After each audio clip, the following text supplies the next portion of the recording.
Registration ఆదాయం కుదేలు. ఈ ఆర్థిక సంవత్సరం లక్ష్యం 18,129 కోట్లు, కానీ 10 నెలల్లో వచ్చింది 11,600 కోట్లు. దాదాపుగా 340 కోట్లు లాస్ట్ ఇయర్ కన్నా తక్కువ వచ్చిందంట.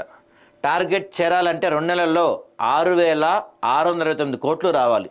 ప్రస్తుతం సగటు రాబడి 1140 కోట్లు మాత్రమే. నిరుటి ఆదాయం 14,588 కోట్లు చేయడం కష్టమే. ఫిబ్రవరి మార్చిలో 1,700 కోట్లు రాబట్టంపై అధికారుల దృష్టి. తద్వారా గతేడాది కంటే తగ్గకుండా చూసే ప్రయత్నం. ఆశలన్నీ భూ క్రమబద్ధీకరణ దరఖాస్తు పైనే. ఓ పక్కన ఈ వార్త వస్తూనే మనకి రిజిస్ట్రేషన్ల ఆదాయం కుదేలైపోయింది అని ఒక వార్త చూస్తూనే మనం ఇక్కడ కింద ఇంకో వార్త ఏం చూస్తున్నాం, మళ్ళీ రంగంలోకి హైడ్రా. మున్ముందు మరింత ముమ్మరంగా ఉన్న చర్యలు. శంషాబాద్ పార్క్ రోడ్లో కబ్జాల తొలగింపు, ప్రజావాణిలో 71 ఫిర్యాదుల స్వీకరణ. సరే చూద్దాం ఒకసారి. రాష్ట్ర ఆదాయం కుదేలైంది. ఈ ఆర్థిక సంవత్సరానికి లక్ష్యం ఆమడ దూరంలో ఉంది. గత ఏడాది రాబడిని అందుకోవడం కష్టంగానే కనిపిస్తుంది. 10 నెలల కాలాన్ని పరిశీలిస్తే స్పష్టమవుతుంది. 2024-25 గాను లక్ష్యం 18,129 కోట్లు కాగా ఏప్రిల్ జనవరి మధ్య వచ్చింది కేవలం 11,600 కోట్లు కావడం గమనార్హం. 2023-24 ఆర్థిక సంవత్సరం ఏప్రిల్ జనవరి ఆదాయంతో పోల్చి చూస్తే ఇది 340 కోట్లు తక్కువ. దీంతోనే ఈసారి అంచనాలకు చేయటం సాధ్యం కాదని అర్థమవుతుంది.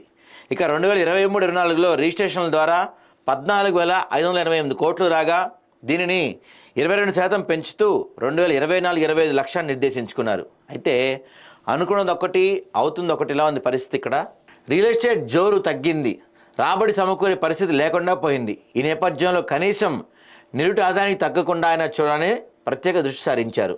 ఫిబ్రవరి మార్చి నెలలో 1,700 కోట్ల చొప్పున 3,400 కోట్లు రాబట్టాలని భావిస్తున్నారు. అయితే 2024-25 ఆర్థిక సంవత్సరానికి ప్రభుత్వం నిర్దేశించిన లక్ష్యం 18,199 కోట్లు. ఈ మొత్తం రావాలంటే 2 నెలల్లోనే 6,629 కోట్లు అర్జించాలి. అంటే నెలకు 3,314 కోట్లు. కానీ గత 10 నెలల సగటును చూస్తే నెలకు కేవలం 1,160 కోట్లు మాత్రమే. దీన్ని బట్టి ఇప్పుడున్న పరిస్థితుల్లో అసలు టార్గెట్ చేయటం అసాధ్యం తేలిపోతుంది. అందుకనే నెలకు కనీసం 1,700 కోట్ల చొప్పునైనా రాబట్టాలని రిజిస్ట్రేషన్ శాఖ అధికారులు కసరత్తు చేస్తున్నారు. 2023-24 ఆర్థిక సంవత్సరం ఆదాయం 14,558 కోట్లు చేరాలన్నా మిగిలిన 2 నెలల్లో 2,988 కోట్లు రావాలి. అయితే గతేడాది ఏప్రిల్ జనవరి కాలంలో ఆదాయం 11,940 కోట్లు ఉంది. ఇందులో జనవరిలోనే 1,060 కోట్లు వచ్చాయి. 2024-25 ఏప్రిల్ జనవరి మధ్య రాబడి 11,600 కోట్లు.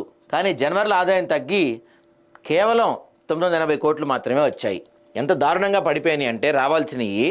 ఒక పక్కన హైడ్రా భయం, ఒక పక్కన ఎక్కడ ఏ పేరుతో వచ్చి హైడ్రా పడేస్తుందనే భయంతో కావచ్చు, లేకపోతే తగ్గిన ఇంకొన్ని విషయాల వల్ల కావచ్చు, రాష్ట్రంలో అయితే రిజిస్ట్రేషన్ల ఆదాయం భారీగా పడిపోయింది. రిజిస్ట్రేషన్లు ఏం తగ్గలేదు, రియల్ ఎస్టేట్ ఏం తగ్గలేదు అని చెప్తున్న వాళ్ళందరికీ ఈ లెక్కలు మాత్రం చాలా చంపెట్లాగా అనిపిస్తాయి. ఎందుకంటే మీరు పడిపోయింది అనుకుంటున్న తెలంగాణ బాగుంది అనుకుంటున్న రియల్ ఎస్టేట్ చూస్తే భారీగా పడిపోయిందని మనకి స్పష్టమవుతుంది ఇక్కడ.